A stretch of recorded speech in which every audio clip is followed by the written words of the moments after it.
I need to, from day one, work with Republicans, Democrats. There's Democrats that have these concerns out here. Again, I come back to the president. The president realizes right now that spending is a huge, huge issue, and we've got to do something. Getting into the Tea Party, I have spoke at a number of events. We actually have an invitation for Maurice Hinchey and myself to attend an event on August 21st, and I hope he takes the invitation.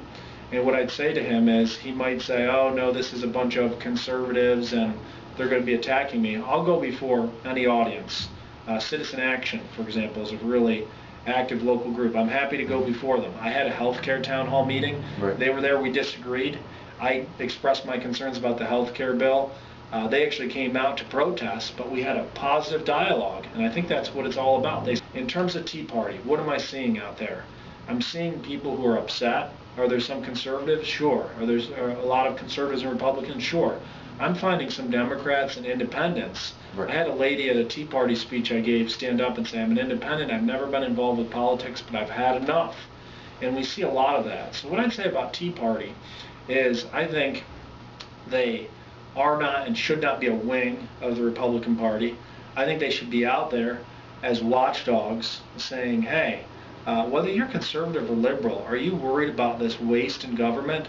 You know, a liberal might say, hey, I want more government programs. A conservative is going to say, I want less. But so much of the money that we are spending is just being wasted on consultants, contractors, others. So am I sympathetic with Tea Party concerns? Absolutely. Do I think it's a good thing that people are getting more involved in politics? Absolutely. Do I condemn anything that would be so-called fringe, where people are spewing out rhetoric that is unbecoming of what we need in politics, you know, making hate-filled accusations or others? Sure, I condemn any of that. But most of the people I've seen in Tea Party are just regular Americans. They're not engaging in that really negative rhetoric. I know it's easy on the news. And in terms of Tea Party, I'm certainly not a Tea Party candidate per se. I'm a candidate for the American people. My constituency is going to be the people in this district, and when I'm in that office, you can come down and sit right here with me like we're sitting, and if you disagree on something, hey, my obligation is to listen to you and to hear you out, to hear your concerns. And that's the position I'm at. My background, I did volunteer work in Louisiana. I taught in inner city DC public schools. Oh. I have done a lot of things. I mean, my background was social justice, if you will, service. I think even myself, my approach to the problems in Washington, you might say, is more conservative, but I share those concerns for the people who are struggling. And our solutions, hey, how do we get things going? We need jobs. The government's not going to be creating jobs for us. We need our businesses to be prospering more. So, you know, although I might differ with someone who's on the liberal perspective for the solutions, my concerns and sympathies are the same. And I've been there. I've been out on mission work to South America, to Africa, in places where there's a lot of poverty.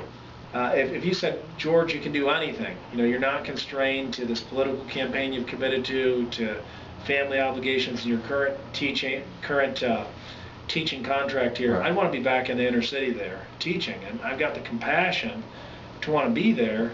I don't know if the federal government can solve the problems there, but one of the sad things, one of the reminders I had, is I walked out into the streets outside Eastern High School, which was actually by RFK Stadium, where the Redskins used to play. And you saw remnants of Lyndon Johnson's Great Society, all these housing projects, all of these programs here that Johnson had promoted with great intentions. But what do we see? We see people trapped in cycles of poverty. And I remember I had one young student. It's an image that'll stay in my mind forever. He had a Baltimore Orioles jacket on. It was signed by Colin Powell. Colin Powell did a lot of inner city work. Oh, yeah. And I saw him speak before, and he said, look, we've got some chaotic environments here. We've got drugs. We've got gangs. You might have problems with your family. You might have a family member in jail or on drugs or in a gang. This is what you need to do. 5 things. 1, stay in school. Be in school every day. Go to class. Get those grades. Get a diploma. 2, don't be in a gang. 3, don't do drugs or use drugs. 4, don't get pregnant or get someone pregnant. And 5, get a part-time job, even if it's a McDonald's, work your way up. If you do these 5 things that deal with responsibility, that's how you're going to make it out of this here. And I can't tell you that the solutions are in the federal government. I think our government could be on the verge of really falling apart here if we don't address the spending issue. And that's what I want to work on. But you see where my compassion is and my background. Actually, there's 2 at the Obama stimulus and the health care. Yeah. And I'll try, I know the big issues, there are lots of things we can say about that. I'm going to try and be a little bit narrow with it. Yeah. Looking at the stimulus, what I'm hearing from a lot of the work you've done, from Jack Kemp, as you mentioned, who's your mentor, a lot of the work you were doing in D.C. involved small businesses, entrepreneurial spirit, encouraging the growth of business, which, as we know, and you're correct, I know that it being 60% could be as high as 80%, depends easily. The engine of growth is small business. And so having that experience, knowing what it is to be in Congress helping small businesses. And I, as a small businessman, would love to hear this answer. What do you see? Did you agree with the Obama stimulus? Did you disagree with it? Do you see, have you seen an impact? You speak to a lot of people. Have you seen a positive impact? Is there a way that you get into Congress, we can make it work for us? I'd say the stimulus has failed. It's failed to create many jobs. And I think the problem is this: businesses are going to make decisions based on free market principles. Where there's a need, they're going to fill in. And when they have more resources, they're going to hire more, they're going to market more, they're going to expand. These are the things that have lifted our economy up. You know, whether you look at John Kennedy's tax cuts in the 1960s, Ronald Reagan's in the 80s, that's been proven more than the spending. And I think the problem with the spending, you know, even if you go back to Roosevelt, the debate is a lot of spending on New Deal programs didn't work here. You had a massive spending spree for World War II, but that was just so countrywide, and you know the dynamics of that led to a lot of savings during the war because we couldn't spend on anything, and then we had the boom after. So it was individuals really spending, making their decisions. The problem with government spending is this: the projects often are decided by bureaucrats or even this earmark process. And if you didn't benefit from it directly, you paid for it. We have relatives down in Baltimore. I travel down 81 a lot. You'd see these signs: the American Recovery Act, the stimulus bill. Oh, I heard about that. Some of these roads, did we really need them repaired at this point? I feel that bill was rushed through. We had so much money going out here.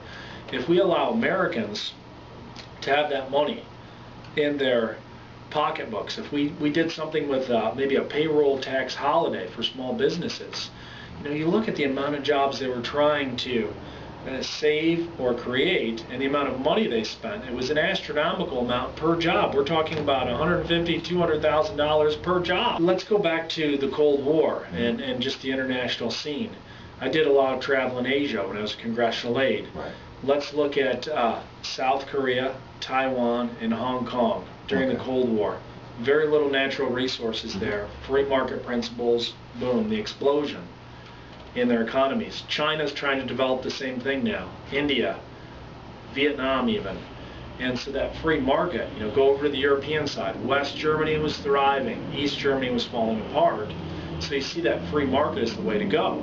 Now, you've got this debate really between capitalism, more free market, versus more socialist government run. And look in Europe right now. They're saying, hey, this more government control, it's not working. They're going away from that more to free market. So the best thing we can do here, I think, is try to give our small businesses a chance and our bigger companies as well to compete here.